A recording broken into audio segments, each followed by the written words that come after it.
يا دكتور، يعني ايه تزحزح في الفقرات وامتى يحتاج العمليه؟ عيانه جايه لي في العياده بتشتكي من وجع في ظهرها مسمع في الفخذ من فوق، ومعاها تنميل في رجليها كلها، وبتحس ان رجليها تقيله وانها مش قادره تمشي زي الاول، وجايه تقول لي يا دكتور انا كشفت قبل كده والدكتور قال لي ان عندي تزحزح في الفقرات. هو يعني ايه تزحزح في الفقرات؟ تزحزح الفقرات معناه ان في فقره اتحركت من وضعها الطبيعي سواء كان لقدام او لورا مقارنة بالفقرة اللي موجودة تحتها، والدرجات بتتحدد على حسب نسبة التزحزح. وكده تبقى إجابة أول سؤال يعني إيه تزحزح الفقرات. السؤال التاني بقى، امتى نحتاج العملية؟ اولا على حسب الفحص الطبي يوضح لنا درجة تأثير التزحزح ده على الاعصاب بتاعة الرجلين، يعني نسبة الالتهاب اللي موجودة، نسبة الضعف اللي موجودة في عضلات الرجلين، درجة التزحزح اللي باينة في الأشعة. دي الحاجات اللي بناخد عليها القرار إذا كان العيان ده أحسن له العملية ولا ياخد العلاج التحفظي اللي هو الأدوية وجلسات العلاج الطبيعي في الأول. بشكل عام لو في تحسن مع العلاج والعلاج الطبيعي ولقينا إن ألم الظهر وألم الرجل الاتنين بيقلوا،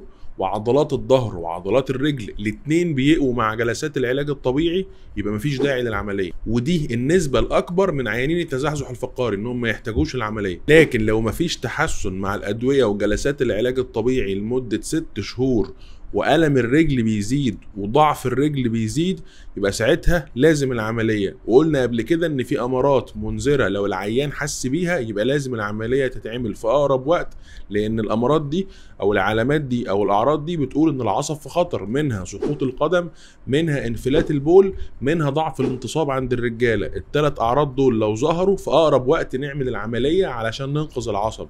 غير كده لو العيان بيتحسن ما نعملش عملية. طيب السؤال الثالث، هو ايه وظيفة العملية؟ يعني بنعمل ايه يعني جوه العملية؟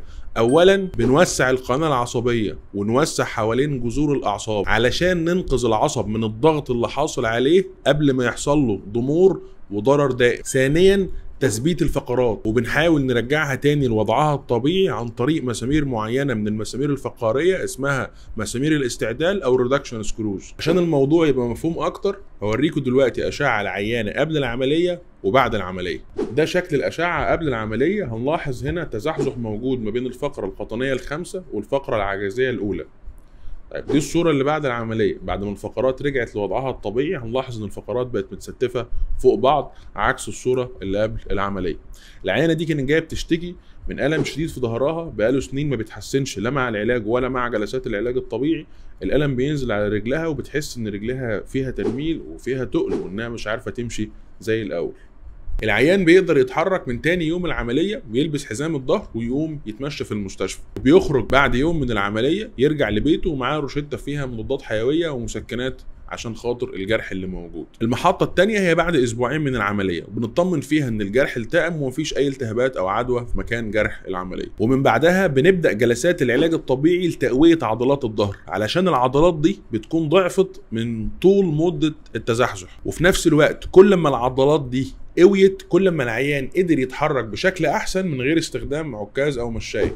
الخلاصة، تزحزح الفقرات بيعمل ألم شديد في الظهر ومعاه ألم في الرجلين، معاه تنميل ومعاه تقل، والعيان ما بيبقاش قادر يمشي زي الأول وبيحس بضعف في عضلات رجليه. كل ما يتعالج بدري في درجة مبكرة كل ما يكون أحسن. لو ما فيش تحسن مع العلاج والعلاج الطبيعي لمدة 6 شهور يبقى الأحسن العملية علشان ننقذ العصب ونوسع حوالين القناة العصبية ونثبت الفقرات. أنا دكتور عصام عاصي، أشوفكم في فيديوهات جاية بإذن الله. السلام عليكم.